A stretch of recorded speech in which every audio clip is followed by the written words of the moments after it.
King Saha yeeyongedde okulumya abateesi akakasizza nti nno tali nkoko nti oba bagigobanga abajja ogirya esayidi eno. Ate nga munnange Patience Ozuko Omunigeria wali omuzannyi wa firimu yatuuse dda munnange mu Uganda ne munne Kanayo Okanayo esayidi eno. Ate nga munnange ku sayidi yemu Palaso wuuno akyakakasa kivulu kye Sanyu Festival. Munnange atukubiddemuko wali akalango akageetinze viral ku mukutu munnange ate ogwa TikTok esayidi eno. Sigenda kubeera nga nkulwisaawo, ngenda kubeera nga ntandika munnange ate wali ne mwana mulenzi munnange ate King Saha.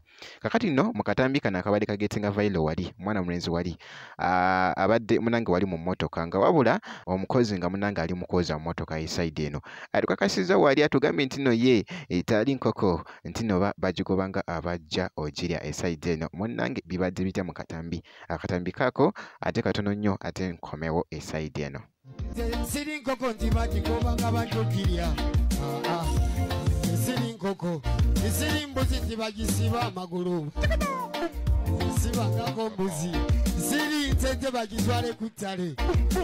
Siri nkoko nti bagigobanga abajja ogirya. Siri nkoko siri mbuzi nti bagisiba amagulu. Sibangako mbuzi siri nte nti bagitwale ku ttale.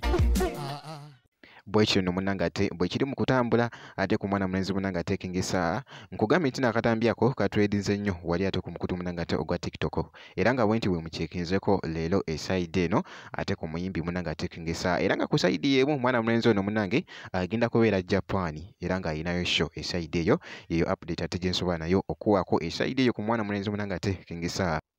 Kati eyo kankugyeyoko ate nkutegeezeko esayidi eno munnange kakati nno Patience Ozuko kosa ne munne munnange ate Kanayo Okanayo batuuse dda mu Uganda. Jjukira nti nno bazze wali bagenda kubeera ate wali ku The Icon Awards munnange ezigenda okubeera ate wali mu Kampala esayidi eno. Era nga ku sayidi yemu bagenda kwogerako ate munnange n'abazannyi ba firimu wano mu Uganda basharinga ate munnange wali ideas ate ez'enjawulo munnange ate okukyusa oba okwongerako munnange ate wano wali munnange ate mu firimu industry eya Uganda munnange wano esayidi kigenda kubeera nga tekitambuya ddala bulungi nnyo. Jjukira nti nno omukyalo ono Patience Ozuko tumumanyi nti nate muzannyi wa firimu wa tabbu wali munnange ate mu nsi Nigeria kosa ne munne Kanayo Okanayo munnange era nga bazze munnange ate okubaako ate bye bagabanako ate na bano Abannayuganda munnange wano abazannyi ba firimu. Hello, ma'am. You're most welcome. Thank you.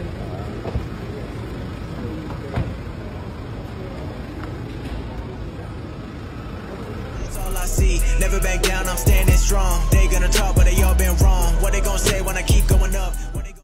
Bwekityo nno munnange ate bwe kitambudde esayidi eyo era nga nja kubanga nkuwa information yonna enafaayo ate esayidi eyo. Kati kankugyeyoko ku sayidi yemu wali akatambi ka Palaso munnange yeekubidde akalango era nga ebadde challenge ku ddoboozi ly'abadde akoze mu kalango ke esayidi eno era nga bw'olaba munnange abadde akakasa ate Sanyu Festival ekigenda okubeera ate munnange ate wali erugogo kijja kutokota butokosi munnange sayidi eno era nga bw'olaba Semu nate bino binenemuko bigenda kuba bineneko anti rugogo kwikedovo natera egenda kusemu nate bino binenemuko bigenda kuba bineneko anti rugogo kwikedovo natera egenda kuchanka. Of course bwati munnange ate Palaso bwabadde wali akakasa ate ekivulu kye ekya Sanyu ate festival ekigenda okubeera ate wali munnange ate erugogo. Bwe ntira bambi bwe mucekinzeko ngenda kusaba video gimpe like obeera nga tonaba ku subscribinga nakyo kikole ddala ngenda kubeera nga nkomawo ate mu maaso eyo katono nnyo bwe nti.